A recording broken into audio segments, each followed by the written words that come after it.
Rise up!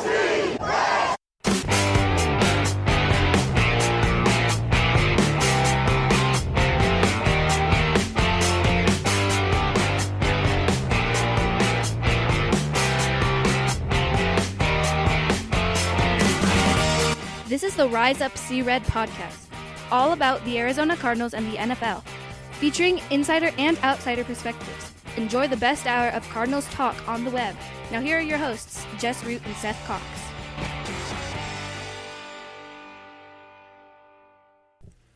Hello, Arizona Cardinals fans, and welcome to the latest edition of the Rise Up See Red podcast. I'm your host, Jess Root from CardsWire.com, the NFL wire site from the USA Today family of sites. My co-host, as always, is Seth Cox from RevengeOfTheBirds.com, and also the host of the rebooted Original Draft Breakdown podcast, and we're on episode 303. This is the first of our draft preview series as we're going to go. We've got 3 weeks till the draft. This week, we are going to be talking offensive prospects, plus a little bit of news with the Cardinals. Next week, we will be on talking defensive prospects, and then the week of the draft, we will be doing our yearly mock draft, where we try to pick out the picks for not only the Cardinals, but for the entire first round of the draft, which is going to be interesting to see after the first two picks, maybe the first three picks. But Seth, it is officially draft season. If you want to give a plug for your show, obviously you told me that it was a good one you guys just recorded on Monday night. I've caught the last couple of episodes as well. Mel Kiper's mock draft with Tutu Atwell in the second round made me shake my head a little bit after listening to what you and Justin had to say. But tell us what's on your show from this week that you guys recorded. Yeah, this week it was all about offensive line, and we had a special guest, Sully Chiefs from Twitter. Sully is a former collegiate player, does a lot of stuff with offensive line. He's big into the offensive line Twitter group with like Duke Manyweather and Jeff Schwartz, Owen Reese, Brandon Thorne, those guys. So he's a great resource to have. And we talked with Sully about the offensive line class. And you know, everybody kind of knows the names of the top 5 or 6 guys. So Sully went in depth on 5 guys to know past round 1 and really round 2 and 3 even. His claim to fame is he's found guys like Quentin Spain, who's been in the league for I think 6 seasons now, been a starter for a lot of them, as an undrafted or real late round guy like 7th round, and then Wyatt Teller, who's a starter and Pro Bowl level player out of Cleveland now. So he's really good at identifying these kind of day 3 guys that have a chance to play and stick, and he gave us some great names that we'll even mention tonight on the show to discuss, you know, potential fits for the Arizona Cardinals on day 3 with those wonderful 7th round picks that they have.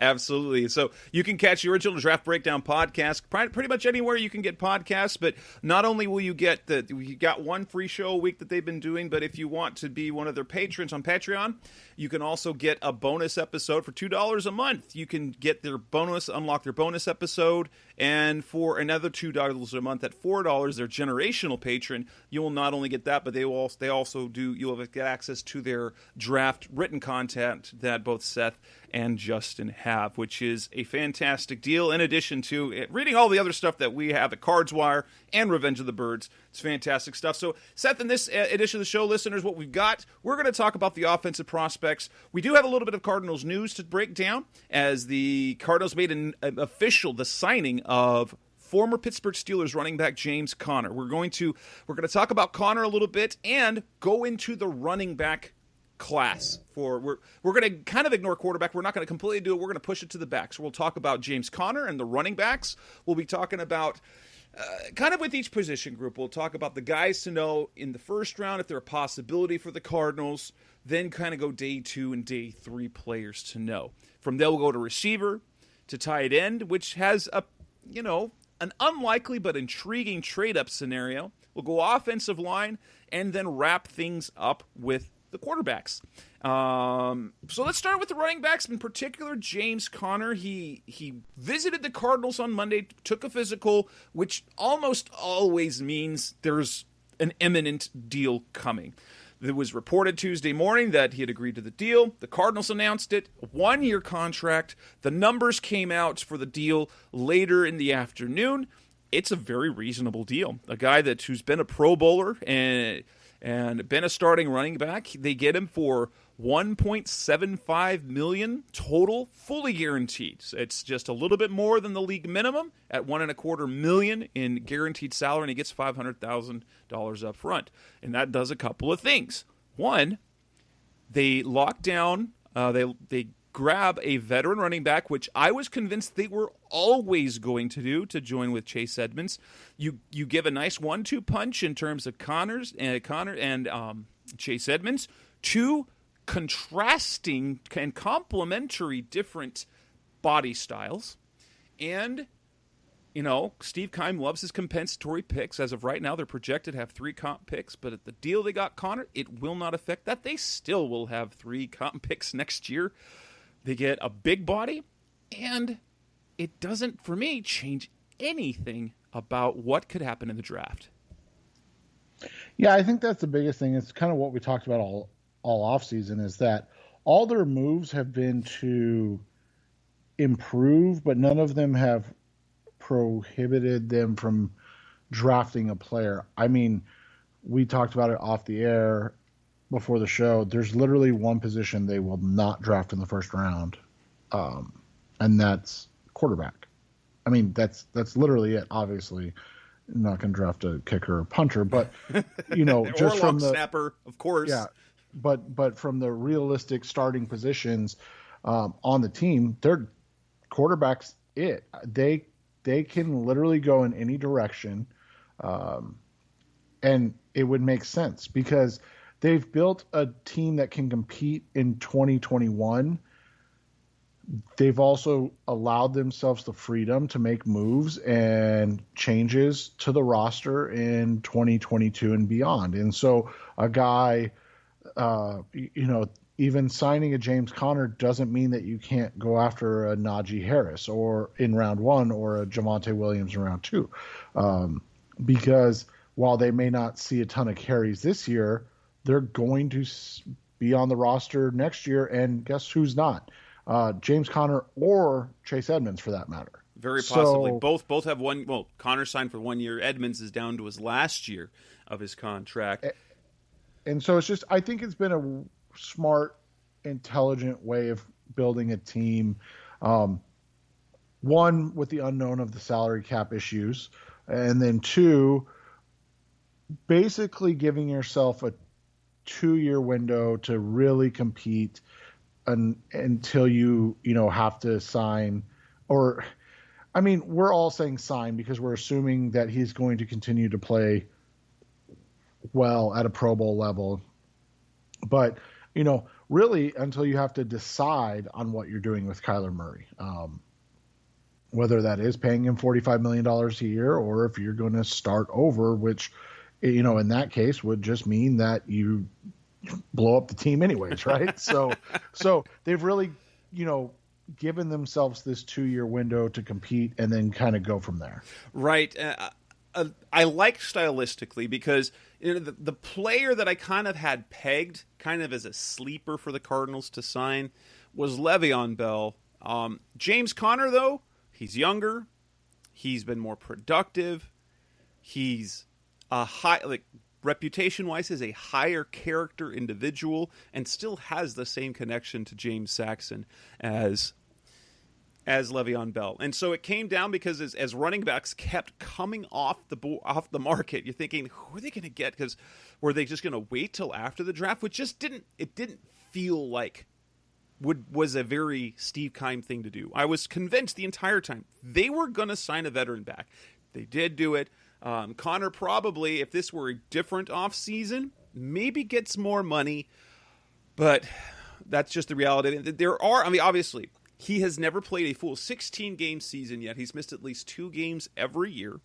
and now we're going to be going to a 17-game season. But what I really like about it is that because with Connor and Edmonds, you now have yourself set up to where neither one of them needs to be necessarily the alpha. They could use Connor in the Kenyon Drake workhorse and keep Edmonds in his same role, or they can ratchet up Edmonds a little bit and kind of split it evenly. Connor offers is a much bigger body. It's 6'1", 233 compared to Edmonds at 5'9", 210. Now he's a built young man, Edmonds is. But it'll be interesting to see, and hopefully with the addition that they made to the offensive line, that short yardage game will improve. Connor is also can catch the ball out of the backfield. He's decent in protection.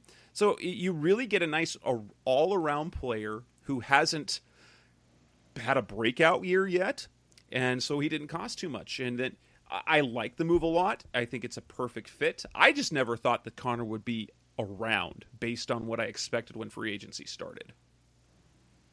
Yeah, and that's kind of where we go from here, is that we talked about Connor 2 or 3 different times, and as guys like Carlos Hyde and those veteran kind of big backs went off the market, we assumed Connor would follow suit.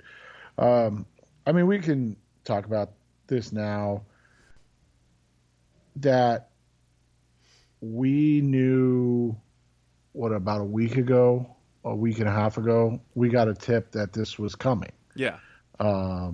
And Jess and I don't break news. We get a lot of information, and we just we prepare ourselves so that when it drops, we're usually the first 2 sites that have it. And this is why James Conner led the article about veteran running back options that were still on the board when I wrote about it, I think on Sunday. When I hear something that could be coming, I don't report it. I say, here's an option that's out there. That actually kind of happened last year with the DeAndre Hopkins trade. And so I wrote a piece of, what if, and that's because I had heard that the trade might be coming. It's nothing actionable I could report, because that's not I'm not Adam Schefter, I'm not Jay Glazer, I'm not even John Gambadoro. So that's But yeah, so we knew this was kind of coming, and we said to ourselves, oh, this makes sense. I mean, when you look at it from that perspective, it just made sense from a fit and style standpoint. While he is a bigger back, he's not necessarily, a hair on fire runner, but he's a patient, physical runner, kind of falls forward for those yards that the Cardinals have lacked in the last couple years, even when Kenyon Drake was running at 100%. So I think if you look at it from that perspective, it always made sense. And then when we got the information, our question was simply, when was it going to happen? Was it going to happen once comp picks were locked in? Because that happens typically right around the week of the draft. Those comp picks for the next year lock. And so we know how much Steve Keim loves comp picks. Those 2 extra 7th rounders he's going to have are just going to be game changers, I'm sure. And so when you look at it from that perspective, that was the next question. Okay, when was, and so that was our speculation. I mean, I even put it out on Twitter, like, is the question when it was reported that he was coming in for a visit wasn't whether they were going to sign him or not. We had already kind of gotten that information. The question had become, when are they going to sign him? Like, when do they make it official, and when do they basically give you, give us the information that they're going to sign Connor? Will it be after those, or will it be for a really cheap salary like he ended up signing for? Yeah. Now let's transition from that to what that means for the running back class in the draft this year, because the Cardinals picking at number 16. I will admit, if you talk to most people and especially Cardinals fans, the idea of drafting a running back at at number 16 overall really kind of makes them feel a little uncomfortable. That said, whether they draft him at number 16 or if they could somehow trade back 4 or 5 spots, it'll make it feel better maybe. They have options both in the first round, in the second round, and then there's guys that you could look at later in the draft on day 3. Now, granted, the Cardinals, they don't have a pick in the third and the fourth round, so there's going to be a drastic, unless they make a move, there's going to be a big chunk of talent that they're not going to have access to. But let's talk at the guys at the top of the draft. There are more or less 2 consensus top first-round backs that you could really consider right now, and that would be Alabama's Najee Harris and Clemson's Travis Etienne. Etienne is on the record as saying a dream scenario would be to have the Cardinals to draft at number 16 overall. He makes a nice fit. He's kind of, to me, isn't he kind of a shinier version of Chase Edmonds, who was productive at a much bigger program and was healthier? Right? Isn't that kind of what he was? Yeah, and so, it's one of those things. He's a hard comparison to fit when you look at pro style or pro day comparisons and all of those things. What I've come to kind of view him as, and I just changed phones, so I don't have all my notes on these guys. But what I view him as a high end is a Chris Johnson, a CJ2K, without that 4.24 speed. I mean, he's fast. Travis He's Etienne fast. is a 4.3. Yeah, he's a high 4.3 guy. So, I mean, let's not pick too many nits here. But he's he's still, but that's how he plays. He's very linear. But he knows how to get small and get through holes. And then when he hits the open field, it just seems like nobody touches him. Correct. And he does it both in the run and the pass game.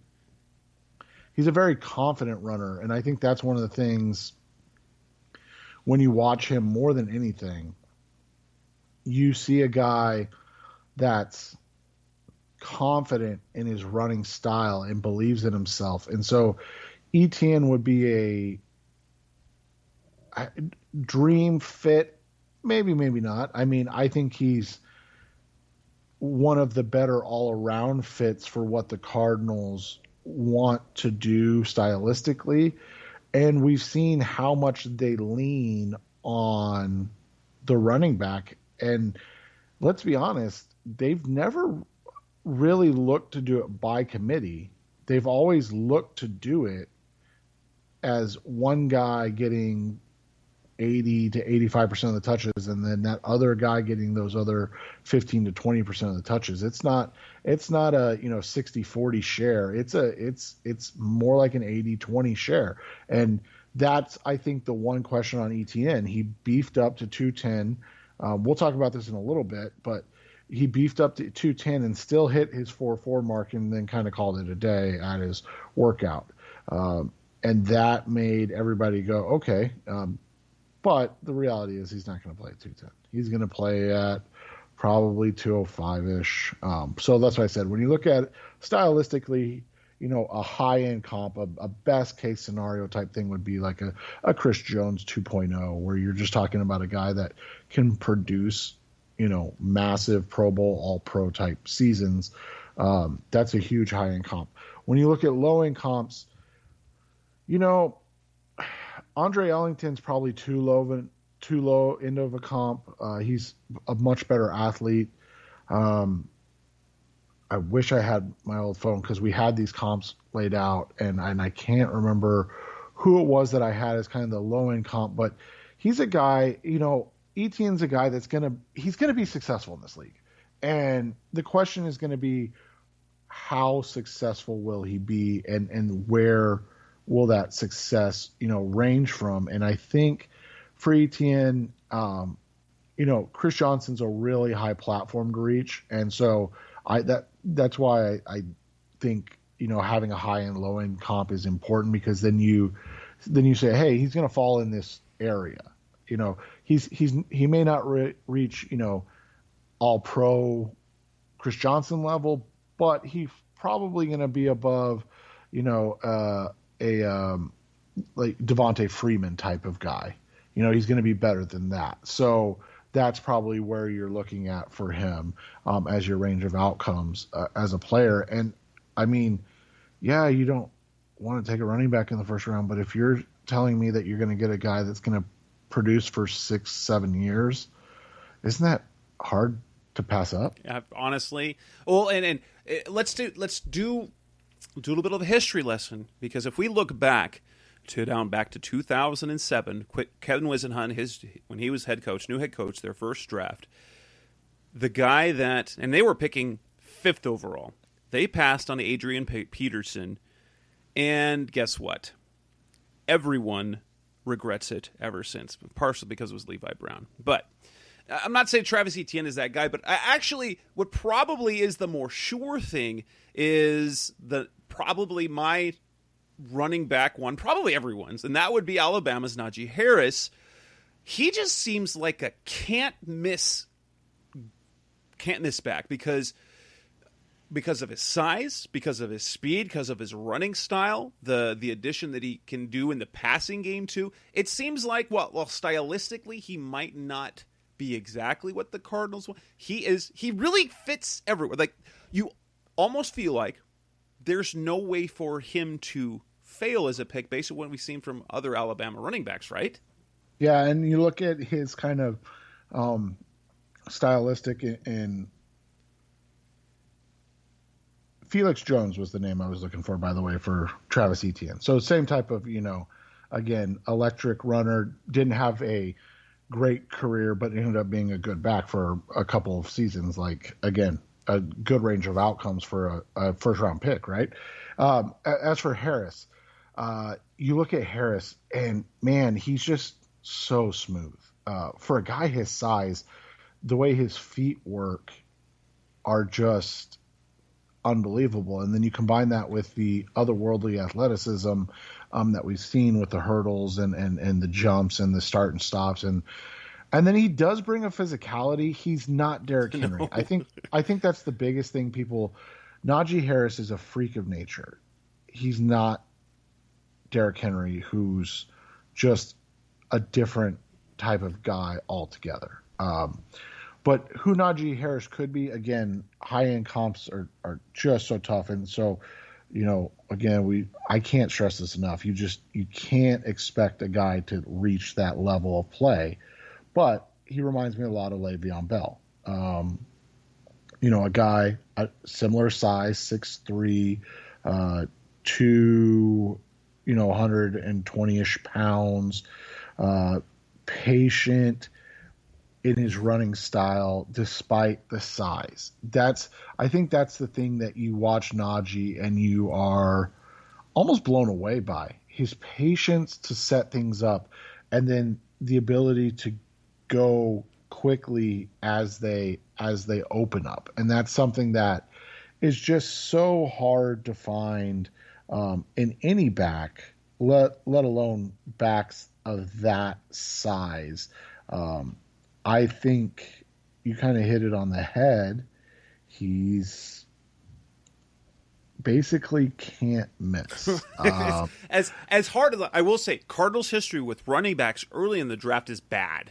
Like, you got one good year out of Beanie Wells. You go back, Garrison Hurst, he was a great player who wasn't great for the Cardinals. Anthony Thompson was awful for the Cardinals. You go back, his first, second round running backs with Cardinals are historically bad. They are much better at picking up late round guys who have the same 1 year production and then get expectations and then fail later. It's just how it goes. But if the way I feel about the number 16 pick, if he's kind of in I've got a group of players that I would prefer to have. I have no problem with Najee Harris.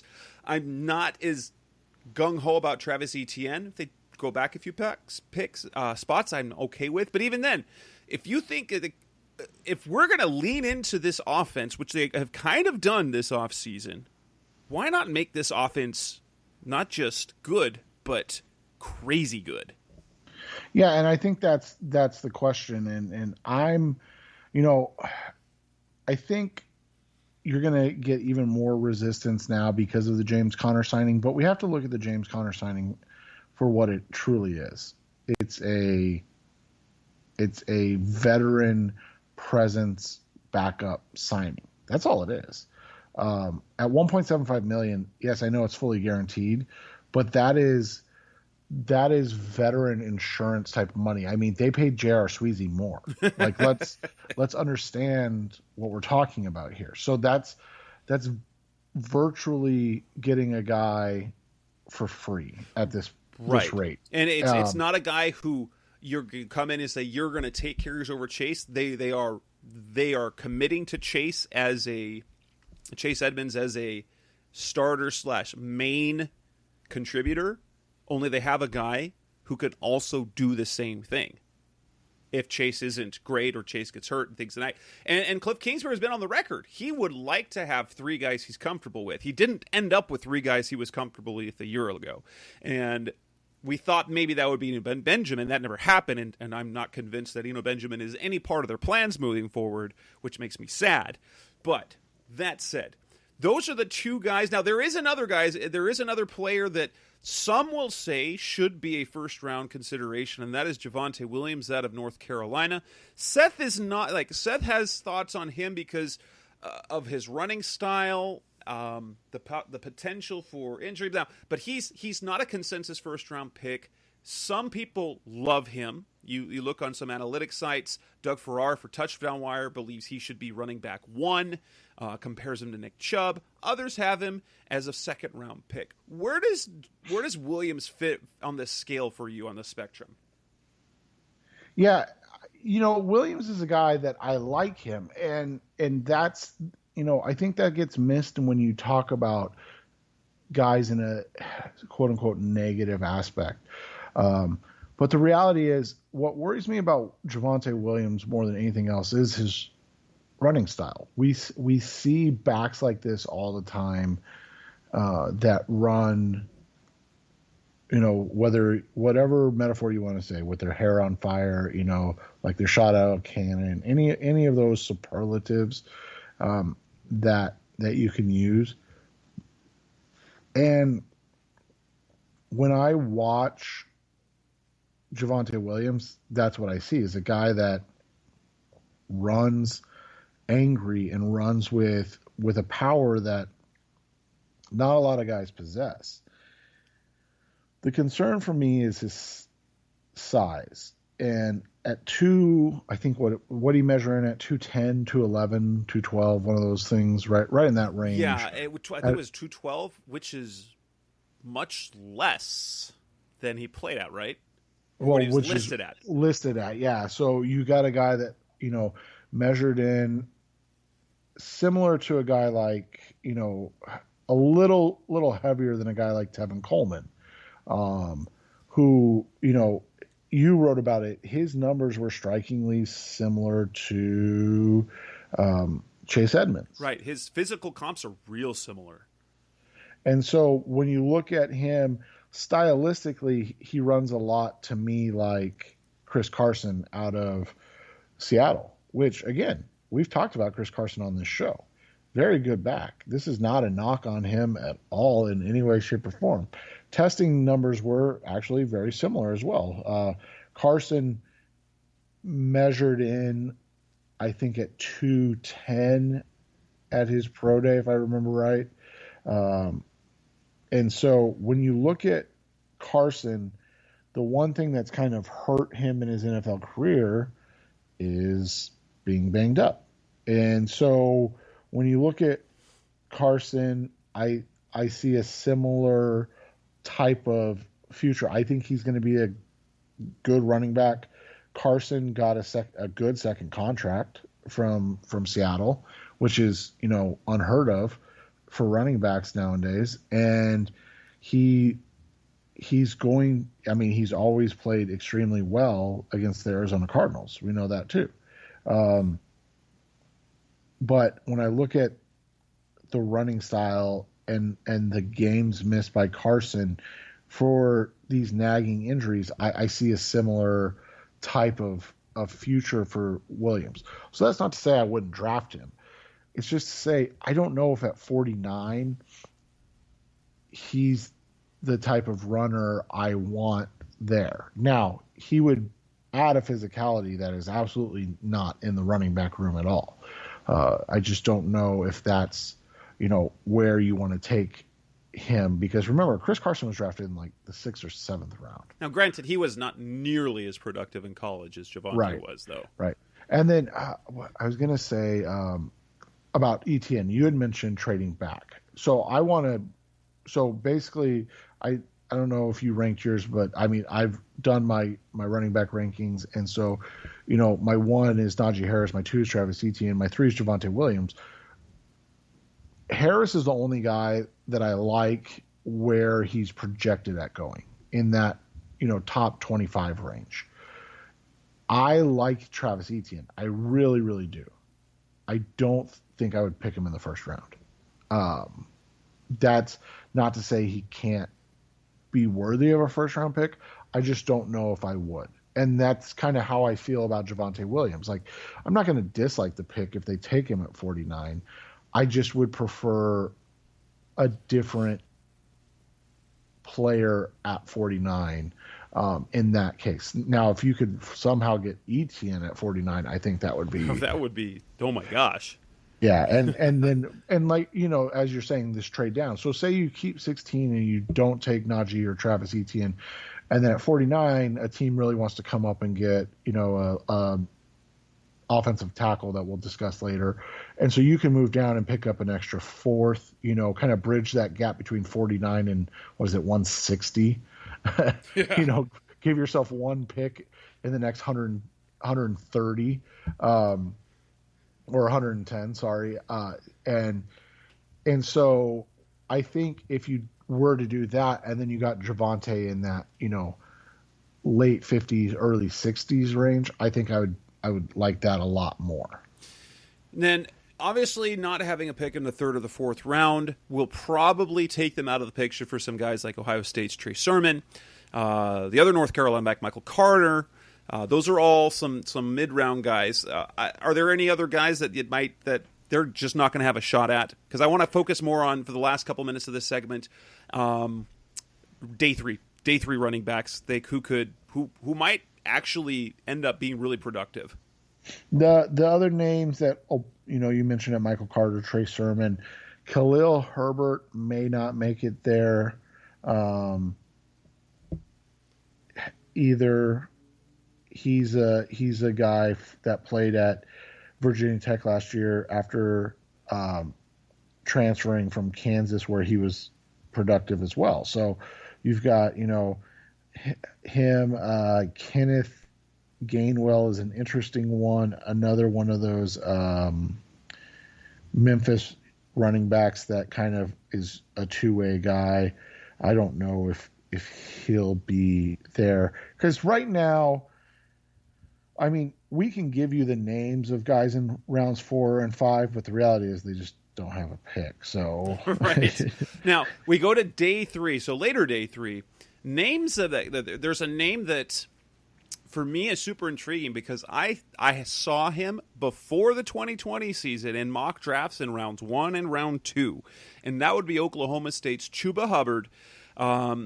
He does offer he was the most prolific. He led the nation in rushing in 2019, if I'm correct, and over 2,000 yards.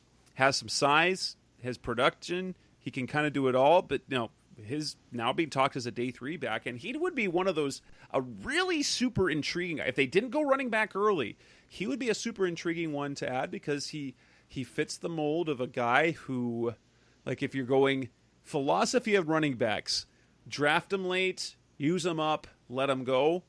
Hubbard would probably fit that to a T.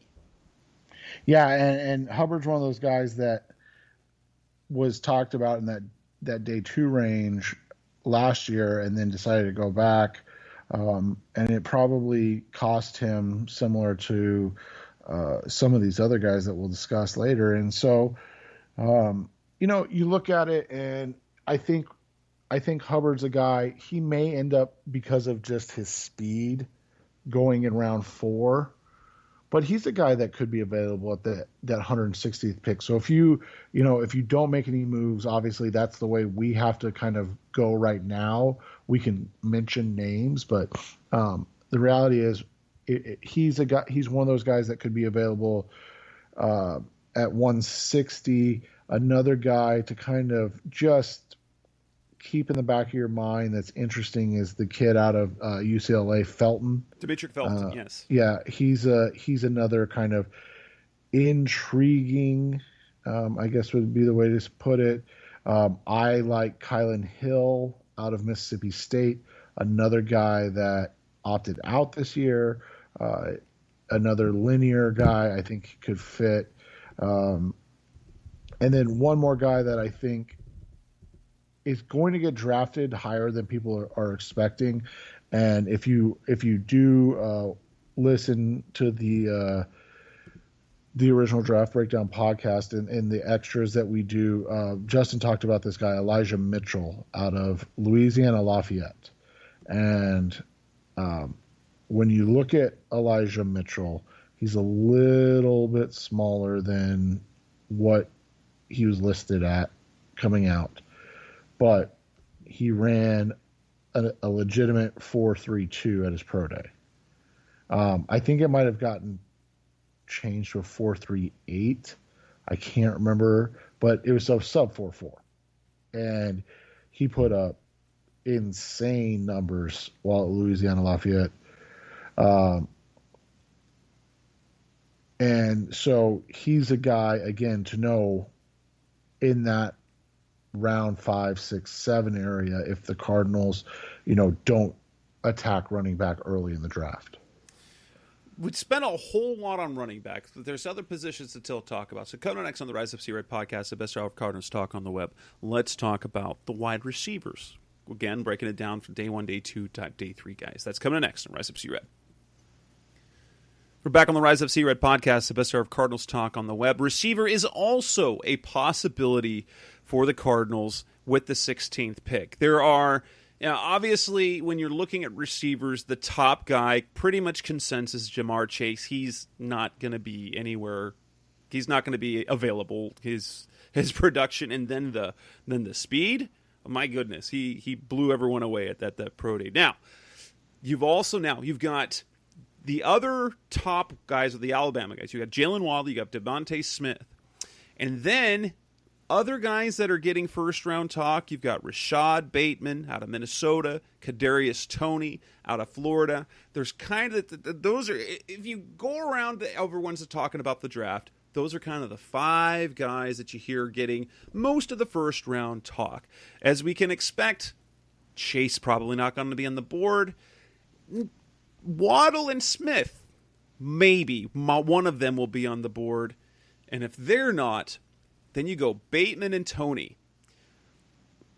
What's kind of the difference between Smith and Waddle in terms of, because it feels like it's just your preferred taste, basically what your preference as a receiver, because there's really not a big difference in terms of ceiling, right, and production. Both should be great. It's just which one you prefer. But after those two, so talk about those two first. So what's the upside for both? So Waddle is just a different kind of speed on the field. Henry Ruggs ran a 4.28 last year, and there's videos of them racing, and they're basically, it's a wash. So he's a legitimate 4.3 type of receiver. He's also built a little differently than those guys usually are. He's a little thicker in the chest and waist area, almost in a non derogatory way, squatty, so to speak. Smith is, as we all know, a beanpole. He's 6'1". Rumors abound that he's less than 180 pounds. He's more similar to the Chad Johnson, Reggie Wayne type of receiver, which you're saying, oh, you're talking about Hall of Famer, so he must be really good. Well, no, I'm just talking about from a build and style standpoint. He's probably a mid 4.4, low 4.4 guy, but at that weight, that's not blazing, but he's more than fast enough, and he's a clean route runner. He understands the nuances of the game. I think when you look at it, the reality is Smith's weight is a concern when you're talking about receivers over 6 feet tall and under 180 pounds. It's just a very small group. And so that's where I think the Smith question marks will eventually just land, is because it's just not something you see. Although, if you're worried about toughness, there's one thing that we can see. He returned punts, which is not something that returning punts is not for the weary or the weak. So we do know in terms of toughness, there's not an issue. It'll just depend on whether it will be an issue of durability. Correct. And so, I think that's what separates the two. I personally would think that the Cardinals would be foolish to pass on either if they were available at 16. That's how talented they both are. So when you look at it from that perspective, I don't think you can go wrong with either of them. They're just like, as you said, they're different flavors of receivers. Then you got to get into that next tier. And so that's where it's likely the Cardinals will have to choose from. Rashad Bateman, again, another one of those guys that was listed at 6'2", 220, and then the measurements came out, or 6'2", 210, and the measurements came out, and he's 6 feet 190.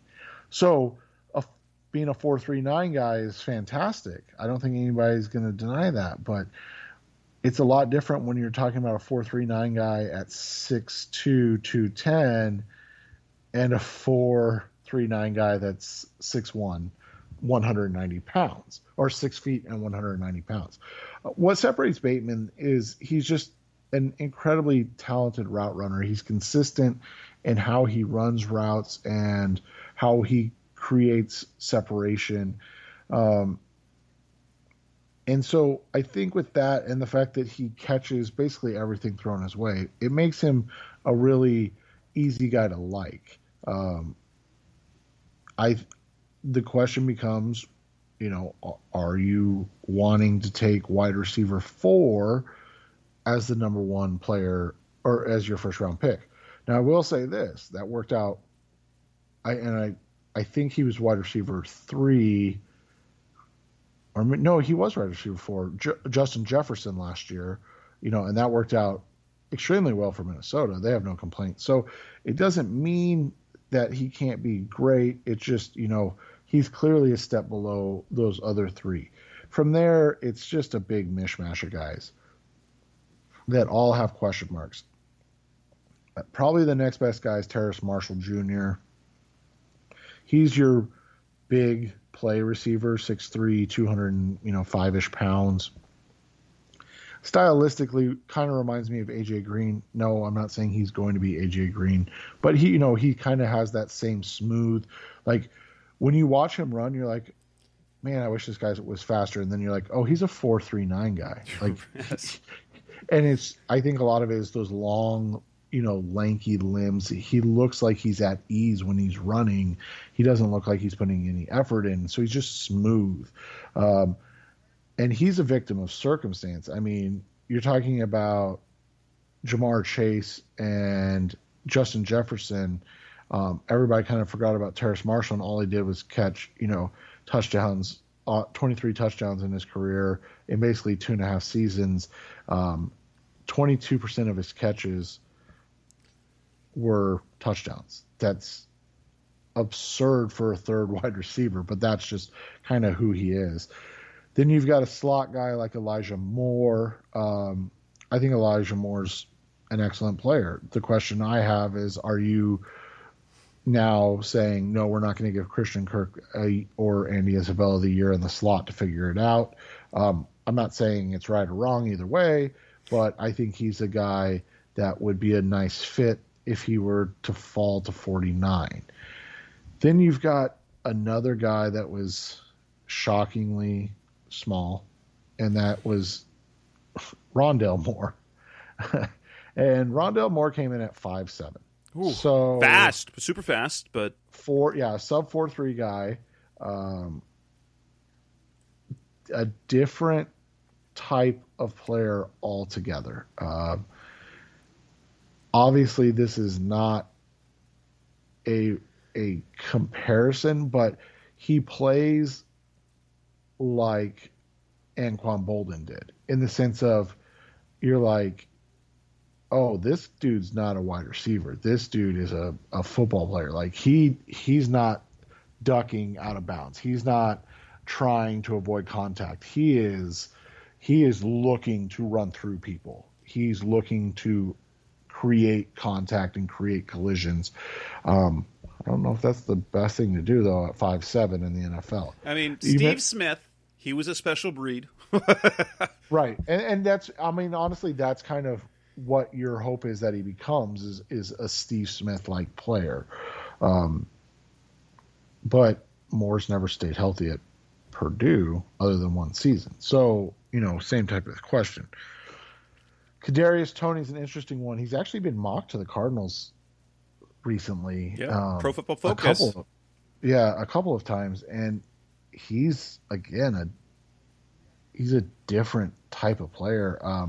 We were all a little surprised he hit a sub 4.4. Now, I know we've talked about this a little bit. These numbers this year are kind of ridiculous. Everyone's running 4.4s and 4.3s. Yeah, and so that's fastest the question. draft class ever. That's the question with Toney, because he played more quick than fast, which isn't a bad thing at all. I mean, he's a make you miss guy. The biggest question is he going to be a guy that can catch the ball consistently enough?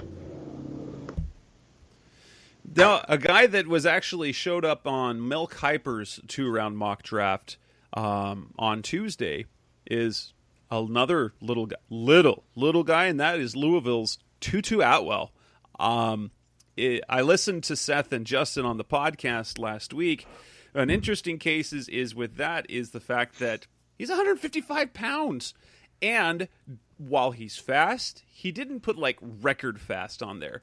155 pounds in the second round.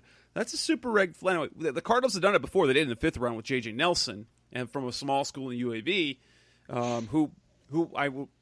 there was also the other factor that he was an elite returner, and probably when he was drafted, no one thought he was going to be much of a receiver. He was only going to be a returner. So Tutu Atwell in the second round is a kind of a crazy notion, but people love speed, and it's hard to get away from that. Yeah, and it'll be interesting to see where he goes. I think he's a dynamic player. I don't think you can draft a guy that's a sub 160 player in the first 3 rounds. Like, I just maybe with a comp pick in the 3rd round, but I just don't see the way you can justify. I mean, how many sub 160 players not just played in the NFL, but like made a significant impact? And you talked about J.J. Nelson, like that's really the guy. I mean, it's just so hard to find people that small in the NFL. 4.32 speed is great, don't get me wrong, but when you're a 4.32 guy and a fingernail takes you down, like it makes it tough. There's a lot of intriguing day 2 guys to know as well. Dwayne Eskridge out of Western Michigan, converted cornerback to wide receiver. Tylan Wallace, underwhelmed at a little bit, only running in the 4.4s because of how fast everybody else was this year. Oh man, that's crazy. But he's another name. He's a smaller kind of downfield target at 6'1", 190, but he competes for the ball. And then you got guys like Amari Rogers, who another slot guy who is probably going to be a really productive player in this class that people will be like, oh, I can't believe he wasn't drafted earlier. But reality is he doesn't do anything special. He's just a really solid, complete wide receiver that teams need. From there, it's kind of a pick your poison. There's names to know. I really like, if you want a smaller, fast guy like a Jalen Darden out of North Texas. If you want a big athlete, I'm not even going to try. Imar Smith Marset out of Iowa was a kind of a freak of nature. Anthony Schwartz out of Auburn is a legitimate, like Will Fuller type deep threat with sub 4.3 speed. He's a world-class sprinter. And then you got guys like Nico Collins who are probably going to burst onto the scene because they played with just awful quarterbacks at Michigan. So, this wide receiver class is really interesting because I think it's the top 3 guys. And then there's a group of about 5. And then it's, again, a pick your flavor type of, what are you looking for? You've got your possession guys in Amon St. Ra, and then, Diami Brown. You've got your pure speed guys, like we talked about with Tutu Atwell, and even like an Anthony Schwartz. And then you've got just different type of guys. We haven't even mentioned like Arizona State's Frank Darby was a guy that a lot of people liked, and then he had a really bad Senior Bowl. Yeah, he had a bad Senior Bowl week, and all of a sudden people started wondering if he was the guy. So, when it's all said and done, I think you just have a different group of players than that to choose from. And the question becomes, if you don't get one of those top 3 guys at 16, would you take a wide receiver in the first round? And again, let's not project a trade down. Like, would you be comfortable with a Rashad Bateman or a Terrace Marshall at 16? I'm really iffy on that because now, granted, we're talking, this is nearly 20 years ago, but we go back to the Bryant Johnson. He was one of the guys when the Cardinals traded back from where they could have drafted Darrell Suggs, and instead they drafted Calvin Pace and Bryant Johnson. Bryant Johnson, super speedy, and he just, all he had was an okay career. He played for a long time, but didn't really do much. You don't want the Cardinals to get in the middle of the first round, a receiver you want that guy to be borderline Pro Bowl to Pro, like sometimes making the Pro Bowl, but not necessarily every year. That's kind of what you want to see in a first round guy, a guy who can make the Pro Bowl but doesn't always do it. And how many of those guys are there in this draft? Is even Rashad Bateman that guy? You might talk me into Bateman, but probably none of the other receivers beyond the top 3 I would feel comfortable picking at 16. That's just me. And I feel similar in that way. I won't hate Bateman or Marshall because I think they can play, but there are guys that I feel more comfortable with at 49, for instance. And then you look at 49, if let's say the top 3 guys and then Tony, Bateman, Marshall, and the Moores are gone, like I'm just out at wide receiver. Like even if it's not until round 5, maybe you steal an Anthony Schwartz that late in the draft, right? Maybe he falls to 160. I don't know if it happens, but maybe it does. I think there's a bunch of guys that look good, that fit from that 50 to 100 range, and the Cardinals just don't have any picks in it.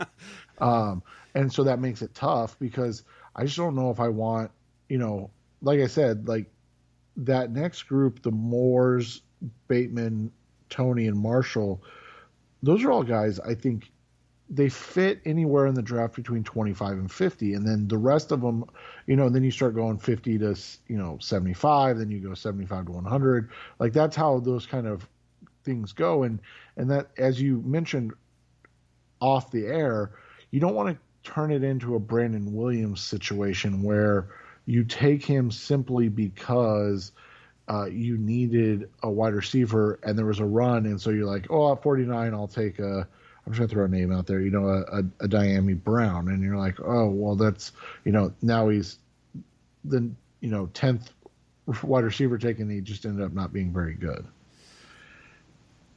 Coming on next on the Rise Up C-Red podcast, the best hour of Cardinals talk on the web. We're actually going to talk a little bit about tight ends. Believe it or not, Cardinals could use a tight end. What could they do at that position? That's coming on next on Rise Up C-Red. Back on the Rise Up C-Red podcast, the best hour of Cardinals talk on the web. When it comes to the tight end class, there is one, and then there's the other guys. Now, let's play this scenario. Everyone knows Kyle Pitts is the cream of the crop. He is arguably, might be the most, except for maybe, what's his name from the 49ers years ago? Vernon Davis. Yeah. There might not be a more athletic or more physically gifted tight end that has ever come out. And we're talking about a tight end. It's very possibly could be top 5, almost certainly will be a top 10 pick. And that is something special. The question is, and from what we've heard from a few sources around, is that the Cardinals are really enamored with Pitts. Might consider him probably their number one player in the draft. NFL.com's NFL Network's General Jeremiah says you can make the argument Kyle Pitts is the number one prospect in this draft. Now, top 10 pick, Cardinals have never, since Jackie Smith, and Cardinals fans who most Cardinals fans don't know who that is, Hall of Fame tight end who played in St. Louis, the Cardinals have had no really decent or even okay tight ends since then. And, yeah.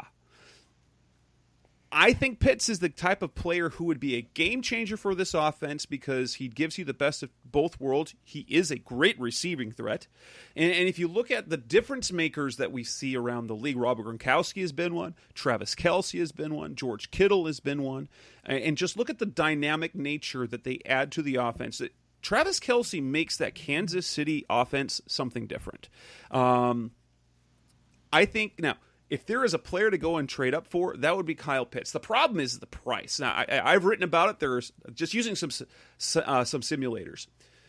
If they want to get him at number 4, it's going to cost as much as the cost of the 49ers could go from number 12 to number 3 to get a quarterback. We're talking a trade, like a first round, this year's first, and then 2 more firsts. And if you can get him down to number 8 or number 9, which I don't think he'll get to, then it's more palatable, like this year's first and next year's second. Is there a scenario in which, and do you think the Cardinals are prepared? Because Seth knows this. Back in 2017, there was supposedly a deal. Well, no, we're not going to do that. That's different. So even back before then, so Blake Bortles draft, that had he fallen far enough, the Cardinals were going to go up to get him. I think they had the 20th pick that year.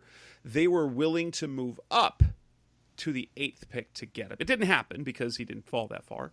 But do you think that there's a number for Kyle Pitts where they will say that's worth it? Yeah, I would think 7. 7 or 8, I think, would be the number. And so we were discussing this on the podcast actually the other day is, can you afford, if you're the Cincinnati Bengals, to pass on a offensive tackle? And so when you look at it from that perspective and you say, okay, let's say 4 quarterbacks go the first 4 picks. Insane, but hey, things happen. So let's just say 4 quarterbacks go. And then you get to number 5. If the Bengals take the top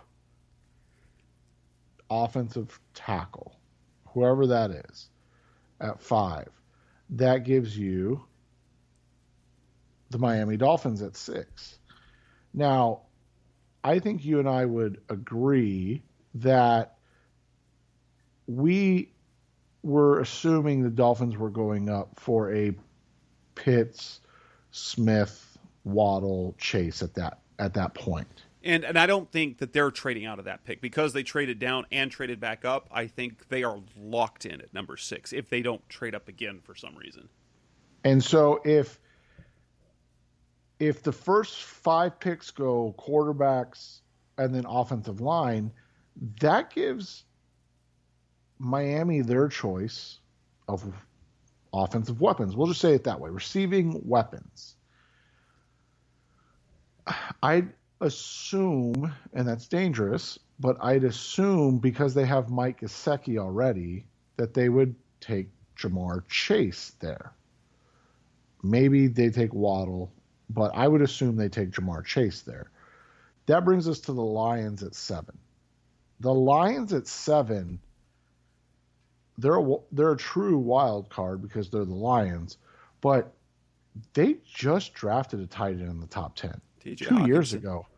You can't draft two tight ends in the top 10 in a 3-year span. Like, that's just asinine. Now, I'm not going to say it's not going to happen, but it would seem that it wouldn't. So that's the way they fall to 8 in the Panthers, right? And now maybe the Panthers aren't willing to make a move. Maybe they're saying, you know what, we've got Pitts, we've got Waddle, we've got Micah Parsons, we've got an offensive lineman that they desperately need. Like, we've got all of these choices that, we're not going to trade out. But that's probably where it is going to be. Either that or maybe with the Broncos, but I would assume they're looking towards a quarterback there. If one falls, a Mac Jones type. So it's a scenario where if the first 5 picks, there's no skill position outside of quarterback taken, I have to assume Pitts is going to make it right around that 7, 8, 9 area, which is prime real estate to move up and get him. Now the question is, 1, do you trade, as you said, 2 first rounds and a second round pick? Let's just say that's what it takes. It takes 16 this year, next year's number 1, and then I doubt they would trade 49 this year, just because they don't have any more picks. Right. Well, the simulator for the Draft Networks for number 8, all it took was this year's first and next year's first. Okay. And number 9, it was this year's first and next year's second. So that becomes really palatable, especially if even giving up next year's first and joining the NFC West and not having a pick in the first round. For if you believe Pitts is that special player to really add a dimension to their offense you haven't ever had, it's intriguing at least. Number 9, even more intriguing, because then you just give up next year's second. But what a simulator says and what draft day costs actually end up being are always a little bit different. So that's a tough call.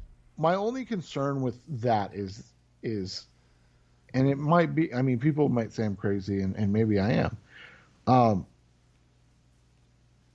is that you're now asking and putting a lot of pressure on him as well. Obviously, there's loads of pressure on all first-round picks, but I feel like you're asking for trouble if you basically are saying, hey, you're our guy, especially if you do give up more than 2 first. If you end up giving up 2 first and a second, or 2 first, a second, and a third, like, you give up big numbers. That's a lot of pressure on a young guy. And Pitts is young, but he's legitimately a freak of nature too. Now, after Pitts, you go on to potentially round 2. I know that Pat Freiermuth is a guy that you like. You believe is probably a really good fit for the Cardinals at 49. The question is if he's going to be there. Other than Freiermuth, is there any other tight end worth 49? Another couple of names that are out there. Brevin Jordan, you got Brevin Jordan out of Miami. Tommy Tremble, he's not really a second rounder, but he's probably going to fall in that 3-4 perhaps. But who are the other tight ends like for day 2 who could be in that range for the Cardinals? I think that's it. Freiermuth is really it at 49. Even Brevin Jordan would be kind of a reach. I personally would take Tommy Tremble over Brevin Jordan. I think he's clearly a better blocker, and he's just as good of an athlete while having the upside of not being utilized a ton as a tight end. While he was at Notre Dame, he was used more as an H-back, fullback type, so they didn't have to throw him the ball. And I don't know how many of you guys pay attention to Notre Dame football, but Seth's family does, though. my wife's family does, and I also pay attention to the fact that they literally have a tight end drafted every single year. And the only one that doesn't work out is the one the Cardinals took in Troy Nicholas, just by the way. Right, exactly. So when you look at it from that perspective, I think you have to enjoy the fact that this is a good tight end class, but again, it's probably in that 70 to 100 range. You mentioned Brevin Jordan, you mentioned Tommy Tremble. You've got a Hunter Long out of Boston College, who's more of a Max Williams type of player. You're going to hear that kind of be the comparison for these guys. Pat Freiermuth reminds me of Kyle Rudolph, actually, kind of a bigger physical guy. Then from there, you've got just intriguing kind of different fits. Luke Farrell out of Ohio State is a big physical guy that you can get on day 3. You look at Matt Bushman out of BYU coming off I believe it was a knee injury, but he's a guy that I really, really like. Like, he's my sleeper pick. That he's if you old got for football because he served a mission, so he's already 25 years old. So that's yeah, so it's I mean, for a day 3 pick, yeah, one contract, I'm fine with that. Like, and so you look at it from that perspective, I think he could be a guy that really, really fits. So, yeah, I think those are the guys that are intriguing to me. If I had to rank them in order, obviously Pitts is your one. I might prefer Tremble over Freiermuth just because he might be a guy that offers you a little more versatility. If he is with phenomenal Tremble blocker. Yeah, with Tremble, what makes him intriguing? Think Hawkinson, George Kittle. And you've got because Tremble played behind Cole Kmet, and then was it Michael Mayer? Who's all big time freshmen, and so wasn't Hawkinson and Kittle at the same school, and everybody loved Hawkinson, but Kittle's the big time player, right? And so that's how I would look at it. A similar type of situation. Tommy Tremble's the guy that if I could build kind of the perfect scenario draft, it would be trade down from 16 to about 24, pick up a 3rd round pick, and then you draft, for me, now obviously this is for me, but you draft Najee Harris, you take a Paulson Adebo at 49, and then you take a Tommy Tremble at 70 something, 80 something, where you fill 3 big needs with 3 top talent type guys. And so that's how much I like Tommy Tremble. Now, that being said, if Pat Freiermuth is there at 49, I don't hesitate to take him. I think he is at worst Max Williams, healthy. And I think he has a chance to be like I said, Kyle Rudolph. He's not. I don't see the baby Gronk that the Which moniker he is. actually hates the name. Right. But I do see a Kyle Rudolph like talent there. Coming up next on the Rise of C Red podcast, the best hour of Cardinals talk on the web. We move on to the offensive line. Cardinals have it. You're not getting a ton of chatter about the offensive line, but it is a possibility in round one. Who are the guys to know, both day one, day two, and late in the draft? That's coming next on Rise of C Red. We're back on the Rise of C Red podcast, the best hour of Cardinals talk on the web. The top tackle prospects are there are three top tackle prospects that pretty much go almost every time before the Cardinals pick. That would be Northwestern's Rashawn Slater, Oregon's Penei Sewell, and then Virginia Tech's Christian Darrisaw. Darrisaw sometimes falls, and it feels like Daniel Jeremiah talks about Slater, and from what Seth and Justin said, their guest on the podcast, Doug Farrar over at Touchdown Wire, while Penei Sewell is kind of the guy that you entered this year is kind of the generational type left tackle prospect, it might actually be Slater. But Slater and Sewell are probably your 1A, 1B, which one you might like a little bit more. Darrisaw dropping a little bit. Do you think any of those three have a chance, like, more than anything? Darrisaw, would he be a guy that would be worth considering with the 16th pick? No, and we talked about this, and so I highly recommend, so we're going to do a run through this offensive line, but I highly, highly recommend, if you're interested in any of the offensive linemen, that you check out the original Draft Breakdown podcast that we did, episode 106 or 107, I believe. It's Souling the Offensive Line. That's what the title of it is. So when you listen to Sully break it down, we talked about Christian Darrisaw, and I actually left Darrisaw out of my top 5. And again, I talk to these guys behind the scenes. Jess and I talk behind the scenes all the time.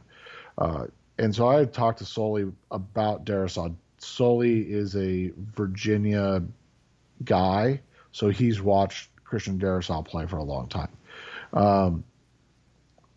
At Virginia Tech, obviously.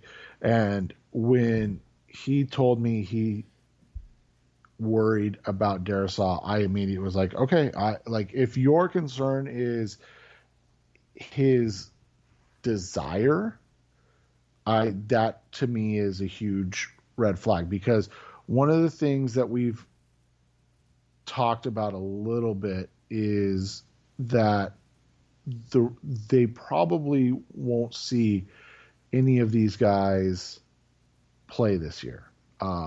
Even if it was a Rashawn Slater, who we think is the best offensive lineman in the draft, you probably won't see him in the lineup. Maybe he gets that right guard position, but for the most part, it seems like they're set. So I would not take Darrisaw, because if your concern is his being into it and all of that, I just don't see how you can justify bringing him in to a situation where it's just so unlikely he's going to play. In the next kind of tier, well, guys that kind of are around where the Cardinals pick, we've seen USC's Elijah Vera Tucker projected more as a guard. Many think he'll be a great guard, and he probably could hold up a tackle. Tevin Jenkins out of Oklahoma State is a guy that Seth really likes. Are those kind of the two guys you would peg there into that 16 that the Cardinals could look at and would be worth taking a look at? Yeah, and Jenkins is a guy that we discussed at length on the podcast last night. We also did discuss Elijah Vera Tucker. So it couldn't be more contrasting in styles. Elijah Vera Tucker is a finesse offensive lineman, and that typically gets a bad rap, right? Like, oh, that means he's not good, but he's just not a nasty physical guy. His play is really clean, though. Right, he's smooth. He's light on his feet. He does a lot of things well. Tevin Jenkins is an ass kicker. Like, he is a he is a down home country boy, gonna get in your face and fight with you for 4 quarters type of player. And I mean, we've talked about that a little bit with the Cardinals in general. I think that's what's missing from their offensive line. I think that they miss. That was what J.R. Sweezy brought in 2019 that he lacked in 2020 because of the health issues and performance issues. They need somebody with kind of a mean, nasty streak. Didn't they add that, though, in Rodney Hudson and Brian Winters? Whether Winters ends starting, right. But that's kind of what they added there. Yeah, and Jenkins is a guy, I mean, again, he's not going to play. He's a guy I want on the team. Like, at the end of the day, that's what, a lot of times when you just look at it, he's a guy you just want on this roster because that's how talented he can be. I think he, Sully talked about it quite a bit. I know he's a right tackle at Oklahoma State, and he did a great job there. Sully thinks he can play left tackle too because he's that good. So that makes a huge deal. But Jenkins is a guy, and Sully really did say this best. He's a guy, he's the most advanced run blocker in this class already, and he's a very good pass protector as well. So when you look at what the Cardinals are doing, and you kind of mentioned it, leaning into that offense, isn't that what they need? They need a guy that does both at a high level. And when Jenkins is already like far and away the best offensive or run blocking offensive lineman, isn't that kind of what you're looking for? And so that, that would be those guys. Then you go into the kind of next group. You've got the Jalen Mayfield out of Michigan, Alex Leatherwood, easy enough to say, from Bama. You've got the Dylan Reduns, who I've never watched play, I'm not going to lie, outside of the Senior Bowl. Samuel Cosme, who I actually like quite a bit, coming out of Texas. And then you've got a couple interesting names. A couple names that at 49, you wrote about it, I think could fit. Liam Eichenberg out of Notre Dame. We talked about Eichenberg last night too, when we talked about these two players. So we talked about Eichenberg, and then we discussed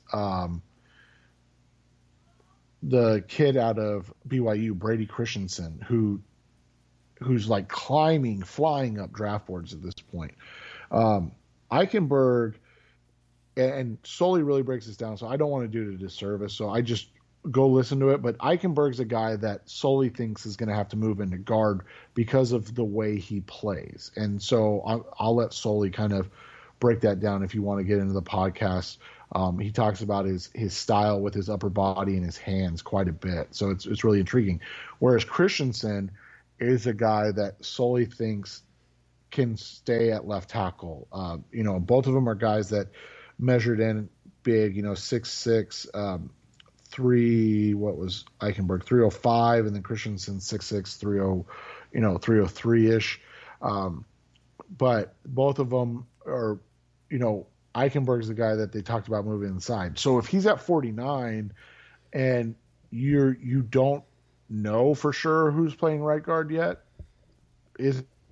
doesn't that make sense? Or, you want to have a guy ready to go for once, if in case Kelvin Beachum, at his age kind of falls off, if Justin Pugh can't stay healthy. Like, again, drafting offensive linemen is never a bad investment, ever. There's an interior guy, a guy that maybe is less of an importance now. That would be Oklahoma's Creed Humphrey, with the addition of Rodney Hudson and extension, so he's now under contract for 3 years with the Cardinals. Maybe the center's not necessarily a focus, but Humphrey could also give you some depth there at guard.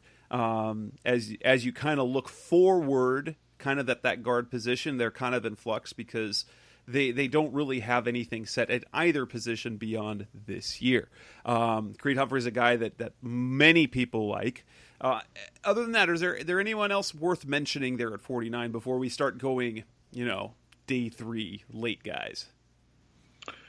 Alex Leatherwood, I mean, we mentioned him. I think, again, you talk about a guy that can play anywhere, just a just a bad dude along the line. I think he could be a fit playing at either guard position or right tackle. I don't think he's a guy you draft to play left tackle, but you probably don't need to the way DJ Humphries has come on the last couple of years. So that would be the only other guy that I would kind of look at. So then moving on to your day 3 guys, these are the names that Sully in particular gave you guys to look forward late in the draft. Now, I do get the feeling that because if you know something about the Cardinals, so 4 out of the last 5 years, the Cardinals have drafted an offensive lineman on day 3.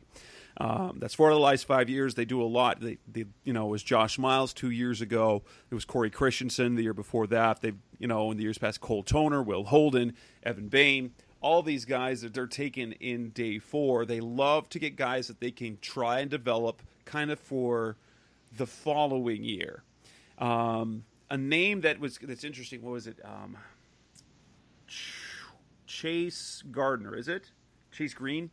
A guy that they, based on what that Kugler had a long meeting with him, is probably a guy that they're going to look at. But who are some other names to know?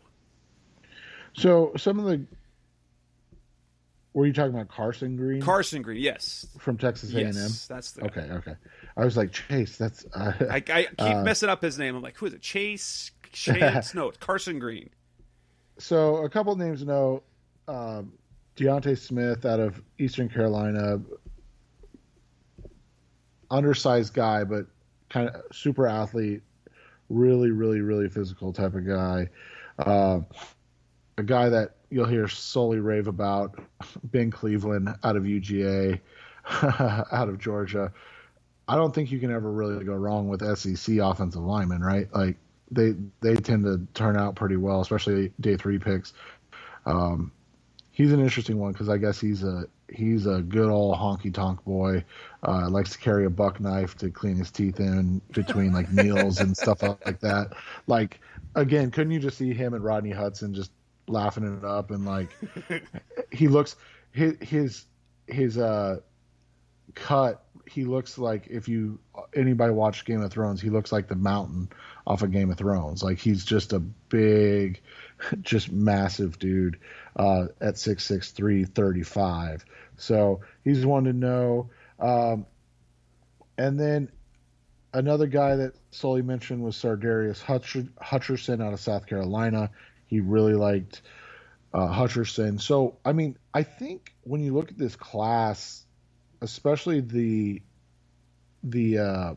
kind of day 3 guys that we just kind of ran through, there's going to be a lot to choose from. And I think there's going to be some choices for the Cardinals. One last guy that Sully kind of raved about was Kendrick Green out of Illinois. He's a guard. He's the guy that went viral on Twitter with his workout. He was doing those like reverse leg curl things where like he would go all the way down and like hold himself off the ground, and he doesn't touch it, and his like abs are crazy at 6'4", 330 pounds. So, he's kind of a freak of nature physically as well. So when you look at it, we talked about the insane testing from the skill position, but there were some guys, and when I bring up this name, I don't want this to get confused, but there were some guys that tested a lot like Tristan Wirfs, who was a complete just freak of nature last year at the combine. If you remember back last year, Wirfs was my number 4 overall prospect, and he showed why while he was at Tampa Bay as the best rookie offensive lineman for a offensive line class of rookies that was insane. Well, let's wrap up this part. Coming next on the Rise Up Sea Red podcast, the best hour of Cardinals talk on the web. Let's touch on just a little bit as we're going kind of long on this show, but let's talk a little bit about quarterbacks. I don't think the Cardinals will draft one, but it's still worth talking about. So that's coming up next, Rise Up Sea Red. We're back on the Rise of Sea Red podcast, the best hour of Cardinals talk on the web. We're almost certain the Cardinals will not select a quarterback at any point in the draft. They already have 4 quarterbacks on their roster. They've got Kyler Murray. They're not looking early. They signed a veteran backup in Colt McCoy. They still got Chris Streveler, and then they added Cole McDonald. That's a lot of quarterbacks on the roster. Maybe they do an undrafted one to bring in, but it looks like they're kind of already set at the position. That said, quarterback is always intriguing. We pretty much know that the top 2 are Trevor Lawrence and Zach Wilson going to the Jaguars and the Jets.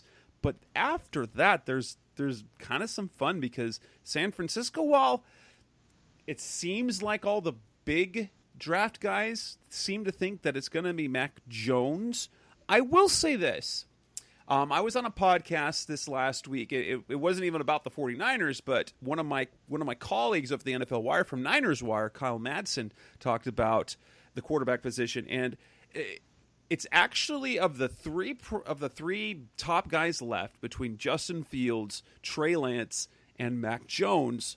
Based on what Kyle Shanahan does with his offense, Trey Lance is actually the best fit in terms of his skills on offense because he's played under center. He does a lot of play action. And, being the raw talent that he is, they've got Jimmy Garoppolo. It allows him to sit a year before he has to go in, and he's already got the experience of the offense. So while we're hearing Daniel Jeremiah, it sounds like Mac Jones is kind of the favorite.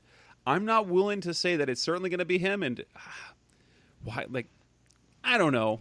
Mac Jones doesn't get me all that thrilled because maybe it's just the Alabama quarterback thing. We got Tua, but you look at Alabama quarterbacks and you've got more athletic options who have played. I don't know, just they've had more experience starting.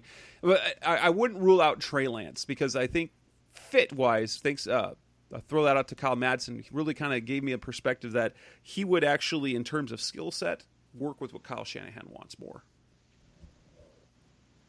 Yeah, it's interesting to look at it. I still think the pick is going to be Justin Fields, even with all of the smoke and everything. Fields and Shanahan have there's the connection there from the quarterback. What was it called? I can't remember now. I can't remember either. But yeah, they basically Shanahan quarterback collective. That's it. And Shanahan and his dad run that, and they've known Fields for years. In fact, I just got a text tonight that Shanahan talks to Justin Fields, quarterback coach, almost every day. So, again, it doesn't mean anything, but this was similar to kind of the information we were getting from the Kyler Murray camp back in the day when we were getting this because someone that we knew the guy that was training him. And, it just makes it odd because I'm not saying that the trainers, obviously they're getting paid, so there's money involved for them. But I think at the same time, it's just, you just look at it and kind of deduce these things as well. I look at the quarterback class as, you've got obviously Trevor Lawrence, who's been anointed since day one. You're a pseudo BYU fan. Not really a BYU fan, but that's why I say pseudo. I've got a daughter who goes to BYU, and so I paid attention to BYU football. Zach Wilson was pretty fun to watch. But my Mitch Trubisky? Yeah. Well, and my big question has always been with Zach is that you play in the Mountain West, and you were the guy for 3 years. Now I know, or I guess for 2 years, but I know the first year he didn't play a ton, but the second year, I just wonder. It was weird because like he didn't separate himself until this year. And that's where my question comes in, because it's interesting that a guy can, again, not separate himself or have one big year in a lower level conference and then all of a sudden become the guy. So it's just interesting because you look at it, his single excellent year, phenomenal year. I don't want to take anything away from what he accomplished this year. Is it even as good as either of Justin Fields' 2 full seasons? Probably not. But I think what's interesting about Wilson is this. Now, having followed the BYU season this past year, what made this tough on them is because of they are an independent team in football, and they ended up having to remake their schedule completely. And so they ended up playing some really low end schools. They played some Mountain West teams, and then obviously the one blemish on their record was against East Carolina, which was one fantastic game. Coastal Carolina. Coastal Carolina. It was wow. That was a fun game to watch, but Wilson, like, it's just weird because he wasn't that good, and then he was now. There was another quarterback who did that this past year. That would be Joey Burrow, who did the same type of thing, except he did it on an SEC team that was a national championship playing team, and not in a weird COVID year where you had to fill your schedule with just teams that would be willing to line up and play.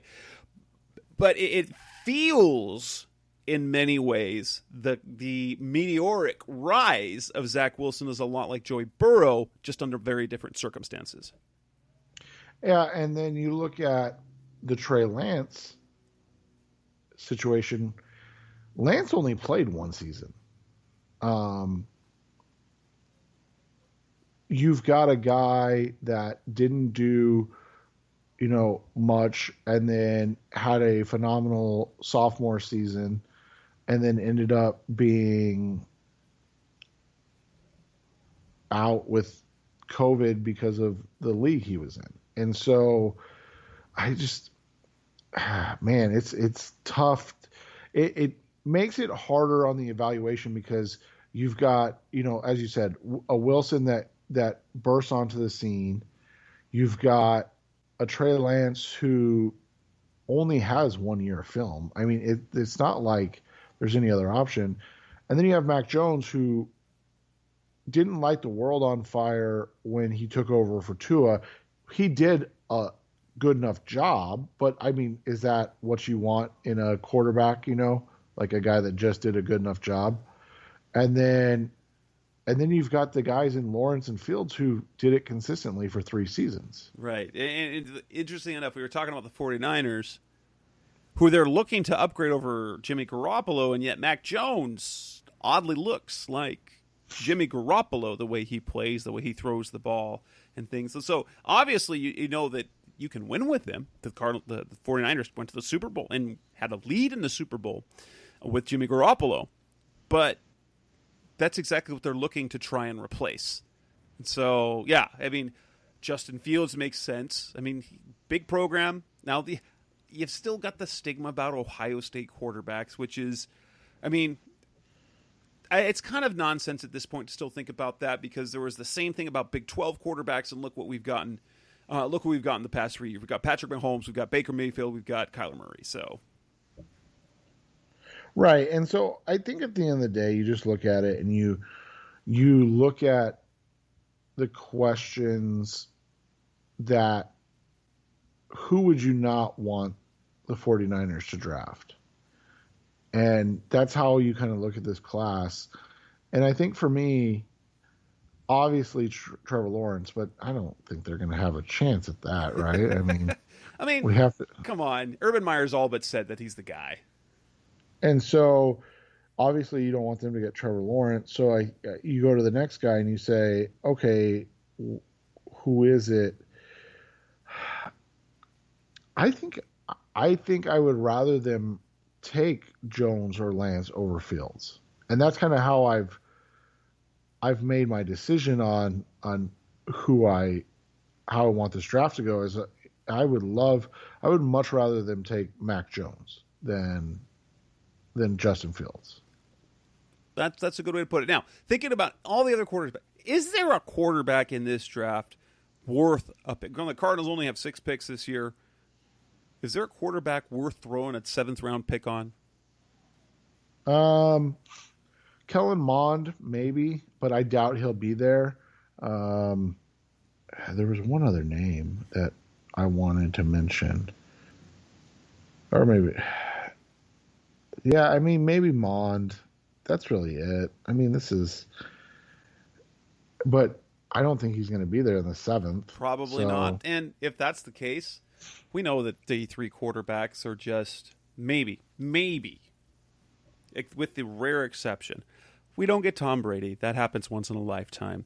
We don't even really get Dak Prescott more than once in a lifetime. So we've seen it. Like it's kind of one per generation of fans.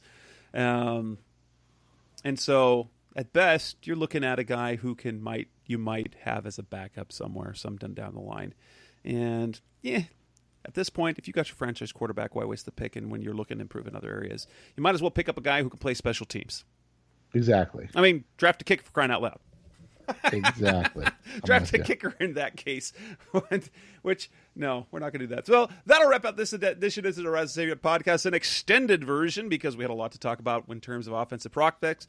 We will be back again next week talking defensive prospects, and again the week after that to do our mock drafts. And then the week after that will obviously be to talk about the Cardinals draft class. So we've got 3 consecutive shows coming up here in this off-season portion of the year. That's Seth Cox. I'm Jess Drew. Make sure to tune in again next week. Tune in to Seth's original draft breakdown podcast as well. Episode 107 is out now. Make sure to get signed up so you can get their special Patreon episodes, and they will have more to come in the weeks to come as well. Thanks for listening, and go Cardinals. Thanks for listening to the latest edition of the Rise Up, See Red podcast. Listen to previous episodes and subscribe to the show on Apple Podcasts, Stitcher Radio, Audioboom, or many other podcast platforms so shows are delivered directly to your mobile device. Please give the show a 5-star rating and always support the sponsors who support the show. We'll be back soon for the best hour of Cardinals talk on the web. Rise up, Red Sea, be Red, See Red, and of course, Rise Up, See Red.